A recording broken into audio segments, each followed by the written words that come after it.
每一个中国人在中共眼里啊，那几乎是单向透明的，因为他为人们打造了一个专属的数字牢笼，每一个人都有了属于自己的详细数字画像和危险度评级。中国活成了现实版的1984，2%的人掌握核心的权利，17%的人啊是专门成为爪牙和监控者，剩下的85%成为了数字奴隶。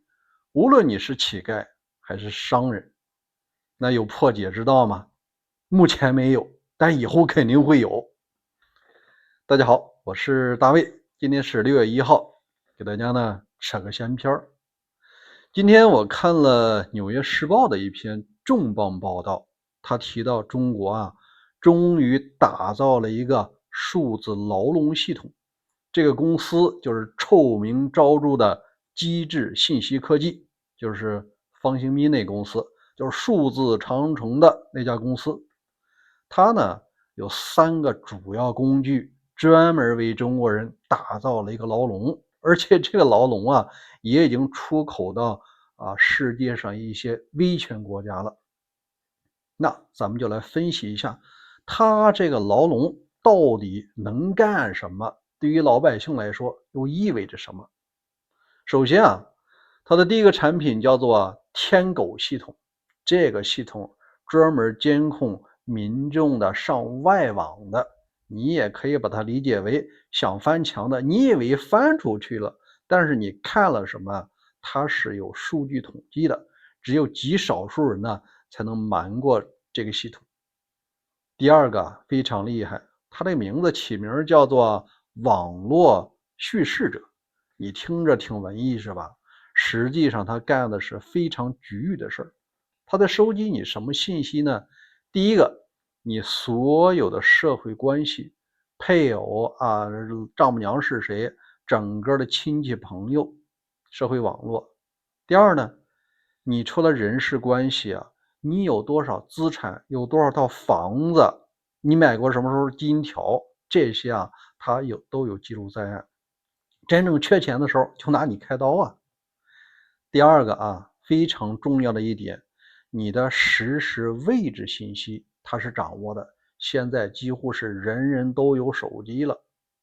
但是最关键的，现在也是他着力打造的是第3个系统，它叫做哪吒监控系统。现在啊，监控你的都有名字了，叫哪吒。那这套系统是什么呢？它实际上就有点像预先推测的意思，就是说你的上网行为，它都给你进行 AI 分析。你买过什么产品？这东西能不能制作炸药？有没有买过管制刀具？为什么1个月之内买了3把菜刀？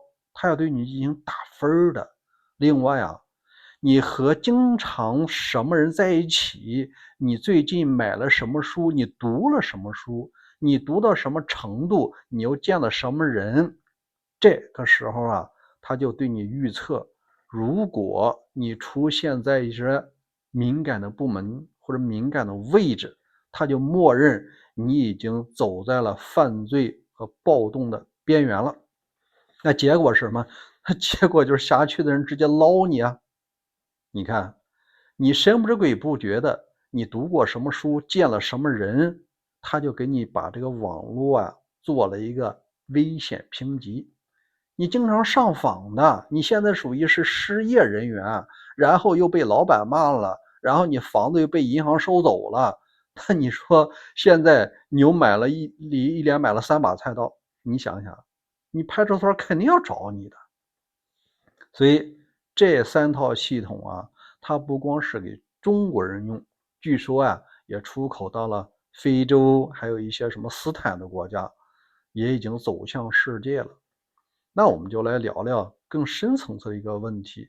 那中国老百姓在中共眼里，你几乎就是单向透明的，七大姑八大姨，连你买过什么东西，读过什么书，见了什么人，你家里有多少钱，他都一清二楚，这有啥隐私啊？而这样啊，确实就是活脱脱的1984。1984里边呢，虚构了一个大洋国。他说2%的人掌握了绝对的权力，在老大哥的周围。这个是不是像中国的中央委员会就那几百人吧？另外啊，有17%的人，这些人啊，那不就是那个中共的9000万党员吗？他们干什么呢？他们是这个体制的受益者。当然了，在这个系统中啊，他们也是被监控之一，无非是比底下的人呢吃得好点啊，掌握了一些小的权利，也仅此而已。但是对于受监控方面啊，没有本质的区别。另外的85%啊，小说原著里叫做无产者，你放到现在啊，可不只是无产者了，有的人可能就已经是负数了。什么？经过前年啊，就是2024年的时候有过统计，中国人均的债务欠债多少钱呢？是23万人民币，每个人啊平均欠23万。你这怎么欠的呢？房贷呀、车贷呀、信用卡卡贷呀、什么各种网贷啊，你几乎是说平均啊，大家都是全民负债了。这不是无产者，这整体是富翁了。所以说啊，中国活成这样，它的破局在哪儿呢？咱必须从历史上讲一下啊。独裁必然走向灭亡这方向，大家没有人否定，但关键是它还能挣扎多久的问题。应该说呢，历史啊和中国人开了数次的玩笑，至于说49年以前的事儿，咱就不用细说了啊。中国总是走上了那些最差的路线，选择了最差的人。咱就说8964的时候，本来中国啊摇摇欲坠，也已经有了这个民主化转型的这种苗头，但为什么西方国家没有推一把呢？这个时候啊，就是说中国的民主化转型实际上是有2个关键因素，一个是民众的觉醒与行动，光觉醒不行，你得行动起来啊。8964就是一个行动。第二个啊，就是国际大环境你要支持啊。孙中山如果没有华侨的支持，他也不可能是把清廷推翻的。一样，你现在要搞中共的话，要没有国际支持是干不成的。当时啊，老布什想着中国仍然你不能孤立它，孤立它，它就成为你的对立面了。他不光嘴上反美，实际上他也反美。所以说啊，他当时根据智库的建议，选择了接触而不是孤立。你接下来呢，到了克林顿，克林顿那时候啊，又把人权和贸易脱钩了，就咱做生意吧。那个时候也是中国经济腾飞的。再后来呢，小布什上来可能要搞一下这个共产主义，他那时候呢是2001年又搞了这个911发生了。那个时候啊，全球反恐战争需要中国的帮忙和支持，所以说啊，继续做生意又错失了一次这个民主化的机会，以至于说后来到了2019年疫情的时候，中国啊，那几千万人啊开始这个感染，使武汉都封城了。但是啊，西方的大多数国家也都疫情了，也都通过这个自然免疫解决了，又错失一轮。2017年，这个老川第一个任期的时候，他搞那个贸易战，他呢并不想推翻所谓的中共政权，那只是嘴上喊一喊，他要的实际上是贸易逆差，就是你把这3000亿给我减成1500亿啊，他是专注于商业利益的。事实上没搞成吧？你看第二任期，现在中共经济非常差，但现在美国啊已经不是原来的美国了。应该说老川关注的是什么？关注的是关税，然后呢稀土。